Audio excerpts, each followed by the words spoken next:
Voulez-vous apprendre à protéger votre réseau contre les attaques ARP, spoofing et de l'homme du milieu? Dans ce cours, nous allons configurer l'inspection dynamique ARP, plus connue sous leur petit nom de DAI. On verra aussi ensemble comment le DAI fonctionne avec DHCP Snooping pour valider les paquets ARP et sécuriser votre réseau.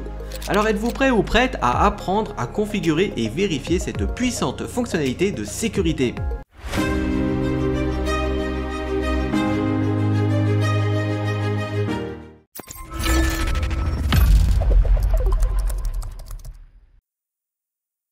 L'inspection dynamique de l'ARP permet d'éviter les attaques du type ARP spoofing qui débouchent notamment sur l'attaque Man in the Middle.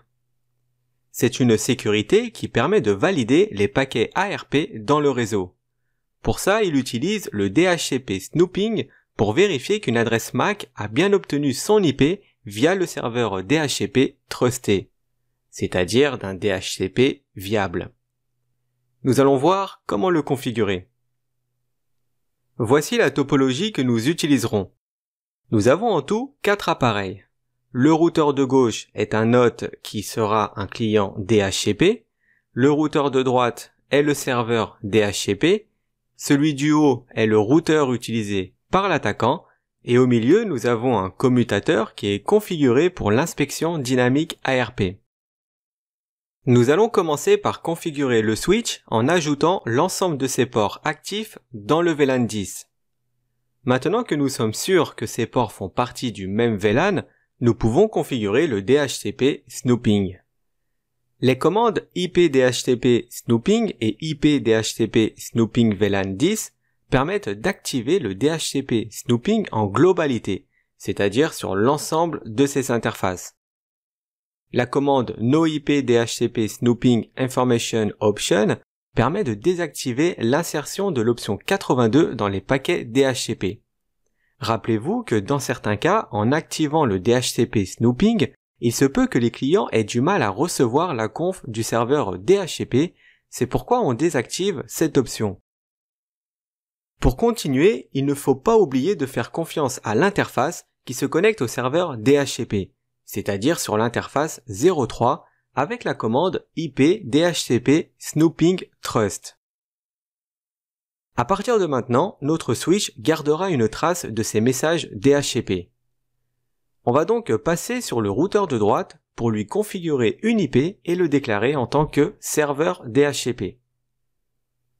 On lui affecte l'IP 192.168.1.254 sur son interface 00 avec la commande IP-adresse.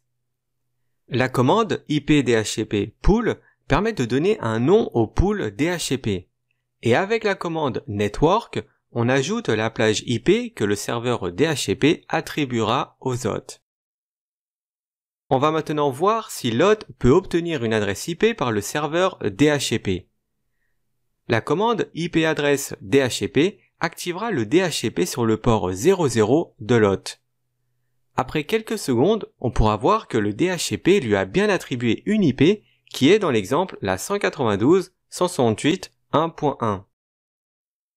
Par curiosité, on va aller regarder ce que le commutateur a stocké dans sa base de données du DHCP Snooping avec la commande showIP DHCP Snooping Binding.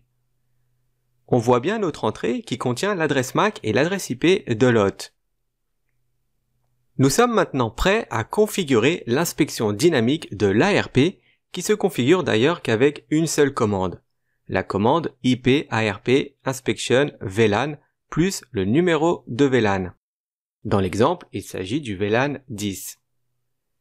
Désormais, le switch ira vérifier l'ensemble des paquets ARP sur les interfaces non approuvées.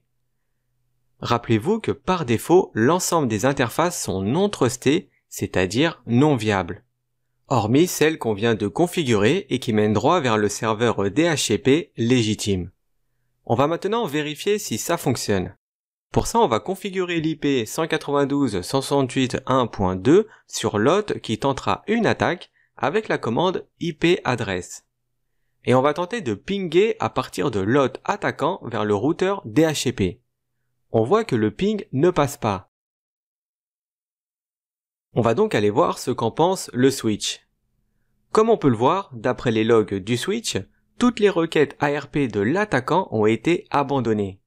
Le switch vérifie sa table ARP et les compare avec les informations de la base de données du DHCP Snooping. Comme il ne voit aucune correspondance, les paquets sont donc supprimés. La commande showIP ARP inspection permet de voir le nombre de paquets ARP abandonnés. Alors tout ça c'est bien puisque l'attaquant a pu être stoppé. Mais par contre, depuis la mise en place de l'inspection dynamique ARP, nous avons un autre problème. Avant de voir ça, on va fermer le port de l'attaquant en lui faisant un shutdown.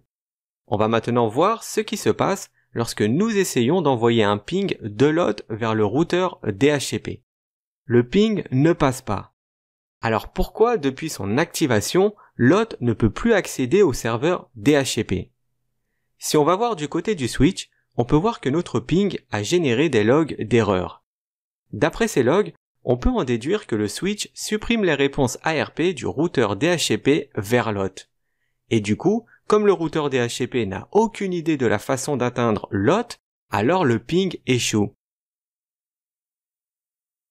Pour analyser la situation plus en profondeur, on va lancer un showIP ARP sur l'hôte et le routeur DHCP. Alors pourquoi le switch ne traite pas la réponse ARP? Eh bien le problème c'est que le routeur DHCP utilise une adresse IP statique.